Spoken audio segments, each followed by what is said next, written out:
Have you overstayed in your job? How do you know? How do you find out? What does overstaying mean? And what are the impacts of staying too long in your current role?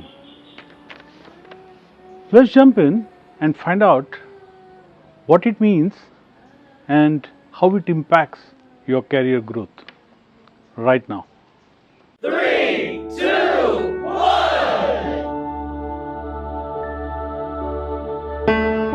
Let's go. When I interview people,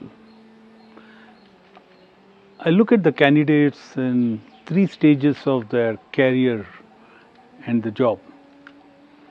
They're either people as sort of slot as job hoppers or steady, or people who have overstayed. What are job hoppers? Job hoppers are those who haven't spent enough time in their current roles.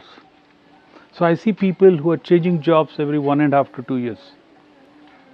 They are job hoppers, and it immediately makes me think, why are they like that?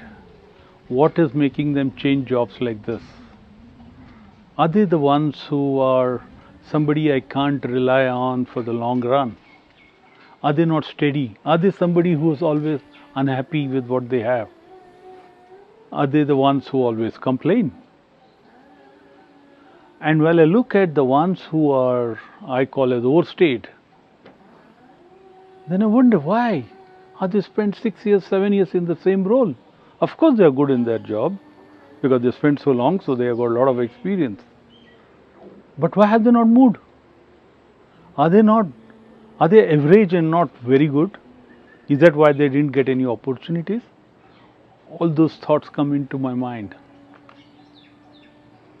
How do you define what is each category?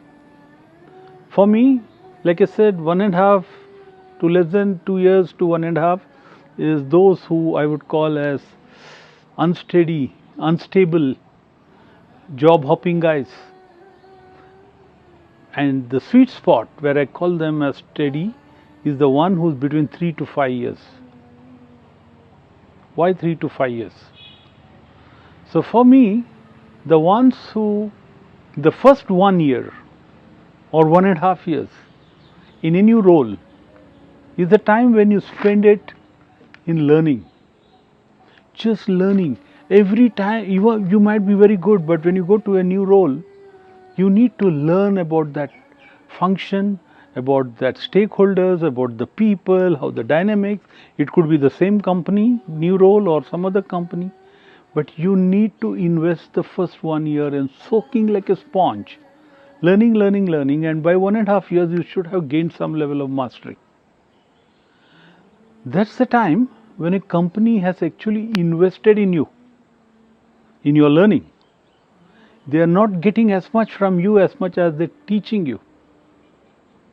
And it's your duty after 1.5 years to give back to that company.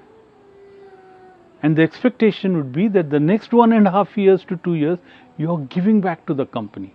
You're giving back multiple times to the company. So, till 3 years, this is what is happening. You're learning and giving back. So don't do anything. Don't move till that time. Good things, bad things will happen. There will be good days and bad days at the job. But stay put. Stay put. Absorb, learn. Unless it's like weird place, workplace. But otherwise, stay put, learn, give back, make yourself a master, make an impact, make solid contribution to the company's business. But when you get to the 3rd year, that's the time I would urge you to start planning your next step of your career. Why then? Because by then, and it's not that you'll get a job next day. You need to plan carefully, and you don't need to take every job that comes your way. Look at it like this.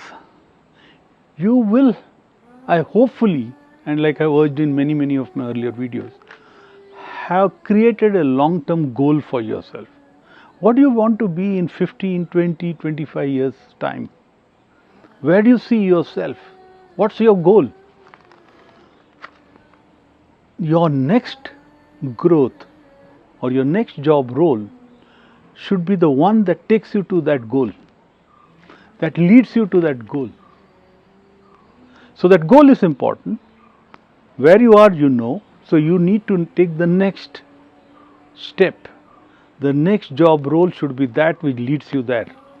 So it takes a little bit of planning. So when you get to the third year, start planning, start looking at all the job opportunities in your current company that would lead you there.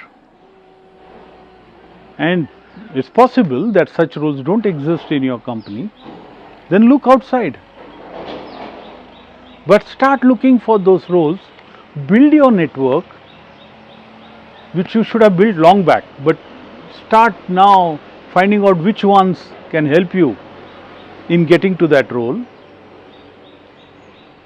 and start proposing yourself. The biggest worry I find in this stage with people is, and most companies have invested in great HR, so people get comfortable, they're happy. So they keep telling themselves, and I've heard it from many people, so I can tell you. They tell themselves that, oh, the company is good, they take care of me, so I am liked here, everybody I know, I'm very comfortable. So when they have a good role, they'll tell me. Completely wrong. They don't know your goals, they don't know your life ambitions. You know, so you have to plan, take control.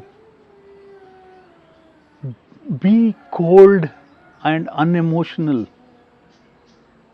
When a company wants to downsize, they do the same. So don't be like, how can I do this? It's for your career, your life. So do it. So plan it well. Look around in the company. First look around in your own company, because that's where you build credibility. Only when you don't find these options in your company, then only leave. That's the last option. Start from your third year, and normally it would take about 2 years to get this right, and it could be in the fourth year you are there, but give yourself that 2 years to find that role and then move. Very important. There are 4 reasons why I feel that you must move and not get stagnated. The first one is, when you overstay, you actually, what I call as, get into the stagnation phase. The symptoms are very easy to find. You start feeling bored with your job. I mean, if somebody asks you, what's wrong? Why is there something really going wrong with your job? No, everything is fine. People are nice. Everything is going well. My numbers, my KPIs are being done. But you're bored. Every morning when you get to work, you struggle because there's no purpose. And you're bored because you have no challenges at work now. Because by the time you're 6th year, 7th year in the same role, you would have done it so many times you can do it with your eyes closed. There's no challenges. And with no challenges, you're obviously going to feel bored. And slowly that cutting edge, that hunger is going. Your fight is going. The second is if you stay too long, you stop learning. Because only when you get to a new role, like I said, that the first 1.5 years you really, really learn, because you are exposed. The third reason why it's important for you to keep moving is because, just look at it, every time you take different roles, you are building your portfolio of experiences. You suddenly going to become very desirable in the market, because you know so many things, you have worked at different things, you have learned so many new stuff. Your market value goes up. People are willing to give you more money and bigger roles, because you have now got a bouquet of experiences. So you become more marketable. Finally, remember one thing, our entire work span, from the time you leave college, is about 40 years.